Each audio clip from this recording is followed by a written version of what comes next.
Welcome to Keeping It Real. I'm your host, Krista Gibson. I'm also the publisher of NewSpiritJournal.com.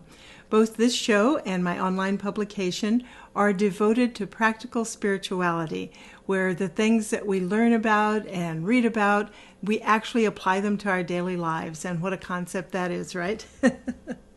I have a really fantastic and interesting guest. Well, all my guests are fantastic and wonderful, or they wouldn't be here. But I have someone today by the name of Thomas Moore, and I suspect you've heard of him before. He is the author of Care of the Soul, which is a major book that's been around for a very long time. But he's led a really interesting life because when he was really young, his grandfather actually saved him from drowning. And in the process of that, his grandfather died. Well, he grew from that, I think, very much at a soul level. And then that has led him, he was a monk for a while and left the monastic life. And he's been a professor, a musician, a psychotherapist, a public speaker, and an author. And I didn't realize, and I mentioned this in my interview with him, that his latest book, is his 26th book. So I love his writing, I love his work, and I'm excited that now I know there's a lot more of his books to read. But this one is called Ageless Soul, beautiful cover, and the subtitle is Living a Full Life with Joy and Purpose. And the book deals with the whole topic of aging and how to live your life in such a way that as you do get older, you aren't just becoming old, you're actually aging with joy and with purpose. And it's a magnificent book and just full of a lot of good ideas and practices and ways to approach life in a much fuller kind of a way, in a more satisfying way. So join me now while I visit with Thomas Moore. Hello, everybody, and welcome to Keeping It Real, the show that helps you remember to make your spirituality practical. My guest today is Thomas Moore, and we're going to be discussing his new book that I mentioned earlier called Ageless Soul. Welcome, Tom. So good to see you here today. Thank you, Krista. Very happy to be with you. I love your book, and I have to confess, until I looked at the front of this book, I didn't realize this is your 26th book, I believe. I think so. That's amazing. There were some there. I gotta stop it. Are you going to stop it? There's too many. No. You're very good. We want you to keep going as long as you want to. So let's talk about aging. What I love, one of the things you say is, this is a new way to think about aging. It's a process where we become more fully ourselves. And I love how you say we age rather than getting old. So let's talk about that. Yes, well, I think most of the time when people think of aging, they think that, well, they're just counting the years as they go by. Right. But, the word itself doesn't have to mean that. I frequently say that it's like cheese. We talk about aged cheese and maybe sometimes wine. Some wines, they're really good when they're aged. Right. And I think that something happens. There's a process that goes on over time in something like that. Things like wine and cheese, I'm sure there are other things too. Even wood, I know I do some woodworking, and wood can age over time, and it becomes more beautiful and more expensive. That's right. And I think it's the same with human beings, that if we really age, if we don't just spend time, but if we actually go through experiences and say yes to life and take it on, that's aging. And so we become more valuable. And how do we do this? Because one of the things I do really like about the book is that it really is for all ages. This isn't just for people who are what I call older adults or seniors. It's for people in their 30s, 40s, and 20s. So how can they use this information? Because we start aging the moment we're born, right? Absolutely.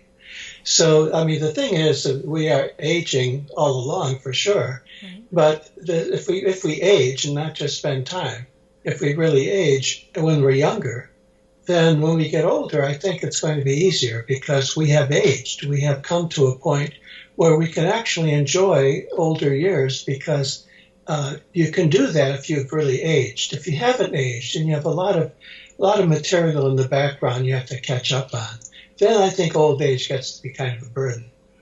And how do you do that? Like, is it a case of really living each event as it happens? How does a person age in a healthy way? Well, first of all, it seems to me that almost every day, certainly frequently, all of us are faced with opportunities in life, like possibilities and changes and challenges. So let's say someone just gets up in the morning and realizes that the job they're in is really not feeding their soul, in my language. They're not really giving the meaning that they need for their life, and it's kind of a wasted effort. Right.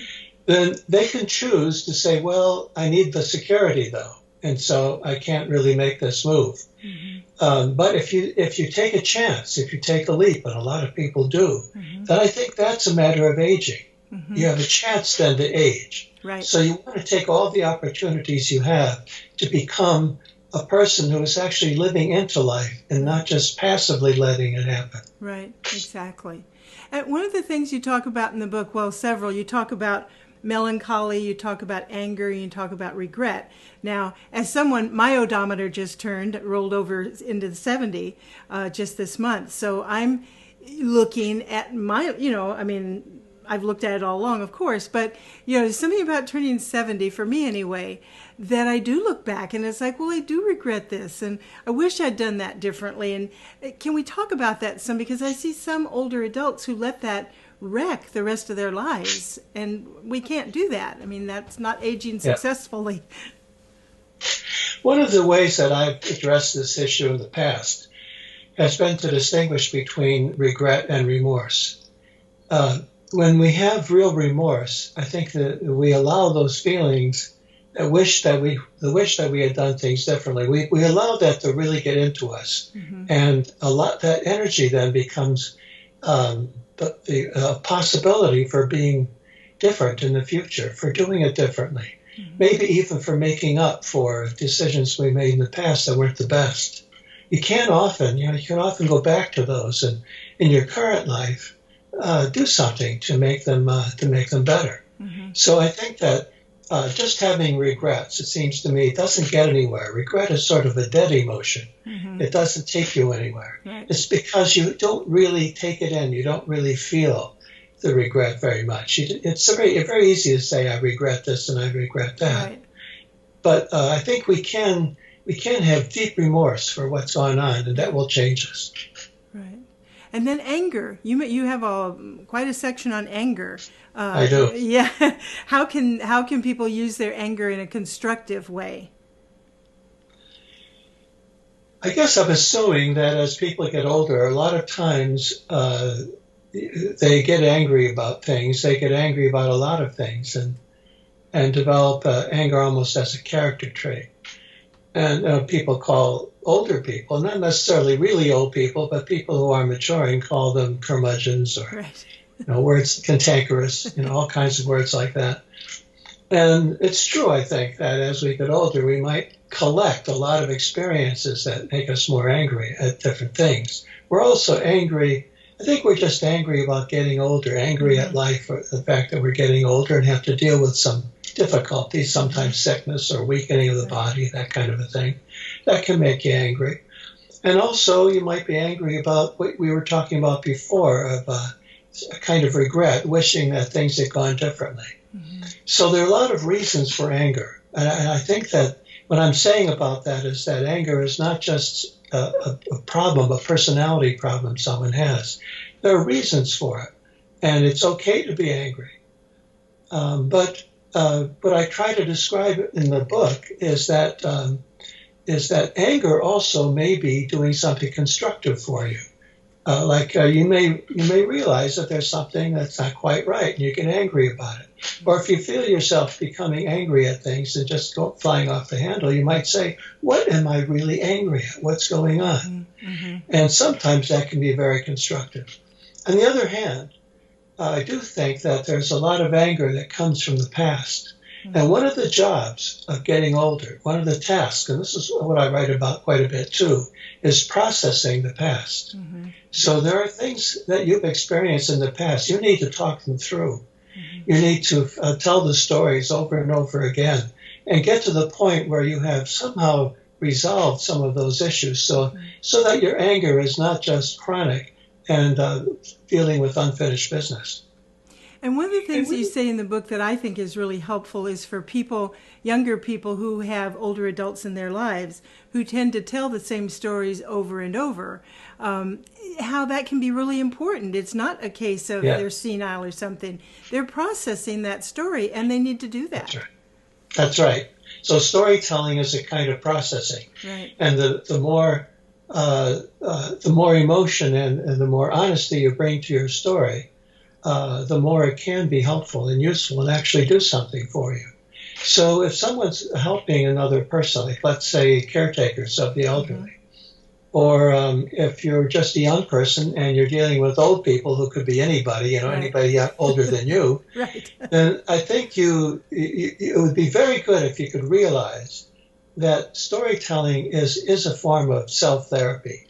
It's a way of working through issues, and people need to tell their stories. And we only have so many stories, we don't have an infinite number of stories. That's right. So, and some of them are juicier than others, and some of them actually connect with issues that are important to us than others. So those are the ones that need to be told. And in order for them to do the job, the processing, they need to be told and retold, because each time you tell it, you might emphasize one little point over another, or you might see something you haven't seen before. So it's really important to be able to repeat the stories.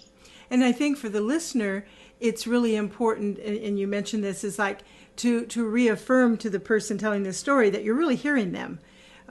Yes, even if you've heard it 10 times, let them know you heard it again.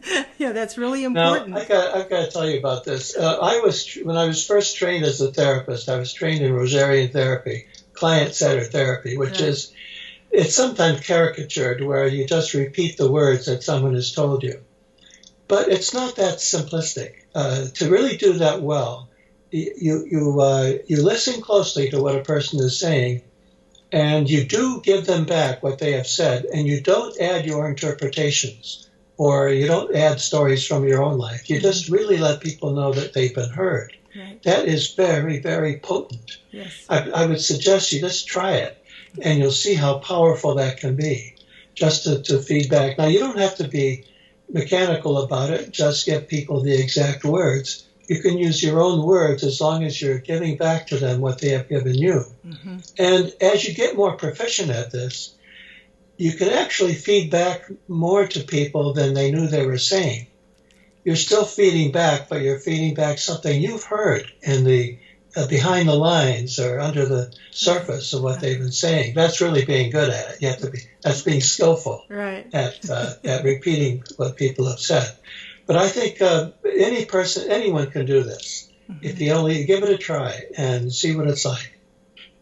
The other thing you talk about quite a bit, and is a huge issue for older adults, and you brought it up already, is the change in our physical health. It's not uncommon, that you've gone through your whole life very healthy, and then you start getting older and things start falling apart. And I know a number of people who are going through cancer and things like that. And what is a good way or a good attitude, a way to approach that so that you can use the experience in a positive way rather than just enduring it or saying, oh, well, I guess I'm getting close to dying, so just give it all up. Well, I begin this book by talking about imperfection. I really love the Japanese idea of wabi-sabi. It's a theory that it's an aesthetic approach, an aesthetic idea that appreciates imperfection, like in something that's old and falling apart. I think we see it today when you want to go and get some furniture in your house. You go to an antique store and get something that isn't perfect. That's right. In fact, I know that woodworkers today they distress furniture. That's what they call it. Yes. They distress it by rubbing it down with chains and all kinds of sharp objects and stones so that it looks weathered and used. That's an aesthetic idea. In other words, we think that's beautiful. Right.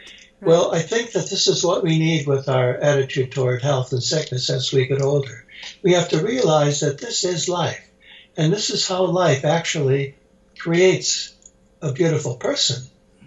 I've done a lot of work with medicine and worked in hospitals in the past few years.